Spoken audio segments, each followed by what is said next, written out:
Ayo. Jadi ada 3 orang yang nggak hadir ya. Ya, Bu. Sebelum kita mulai materi kita selanjutnya, Ya, Bu. siapa yang masih ingat dengan materi kita sebelumnya di minggu kemarin? Ya, Bu. Ya, Ikram, silakan jawab materi Yaitu minggu. teks deskripsi. Apa itu teks deskripsi?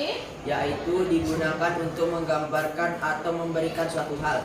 Teks ini berisi rangkaian paragraf yang membahas suatu objek dengan jelas seolah-olah pembaca dapat melihat atau mendengar dan merasakan yang digambarkan oleh penulis. Oke, jawaban yang diberikan Ikram itu benar ya. Materi kita selanjutnya untuk minggu ini kita masuk ke teks prosedur. Apa itu teks prosedur? Teks prosedur itu ialah teks yang menjelaskan langkah-langkah yang berisi secara berurutan dan memiliki tujuan tertentu. Nah, ciri-ciri teks prosedur. Aku menggunakan kalimat perintah. Ada yang tahu nggak kalimat perintah itu apa? Kayak kalimat perintah itu kalimat yang menyatakan ajakan atau perintah. Misal itu minta tolong ya Ikram. Kita tentukan pintu itu. Itu yang termasuk kalimat perintah kan? Beda ya kalimat perintah sama kata perintah itu beda. Nah, ciri yang kedua itu terdapat panduan yang harus dilakukan. Ciri yang ketiga menggunakan kata kerja aktif. Ciri yang keempat itu menggunakan kata hubung yang berurutan. Nah, untuk memahami cara membuat teks prosedur ini tunjukkan langkah-langkahnya dengan video supaya kalian lebih paham ya, lebih jelas ya. Ini guys.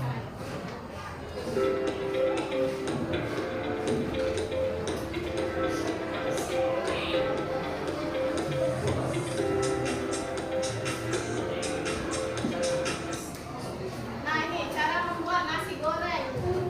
Langkah yang pertama yang harus kita siapkan adalah Nasi. bahannya dulu ya. Oh, iya, iya. Bahannya apa aja yang dibutuhkan.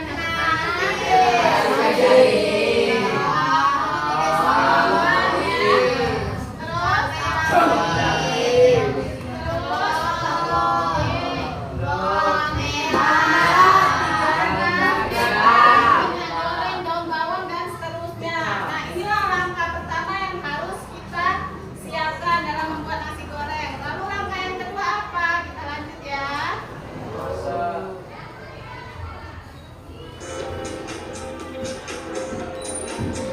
Nah, ini dia langkah yang kedua, itu cara Haluskan bawang cara memasak. Caranya gimana? Ini bacanya. haluskan bawang putih, Bawang merah dan telur hingga wangi. Masukkan nasi hingga merata. Jadi itulah langkah-langkah dalam membuat teks prosedur. Udah paham nak? Oke, nanti minggu depan kita udah bisa praktek ya. Ya, Bu. Cara membuat nasi goreng dengan menggunakan teks prosedur. Nah, setelah Ibu jelaskan tentang teks prosedur dan ciri-cirinya, sekarang gantian Ibu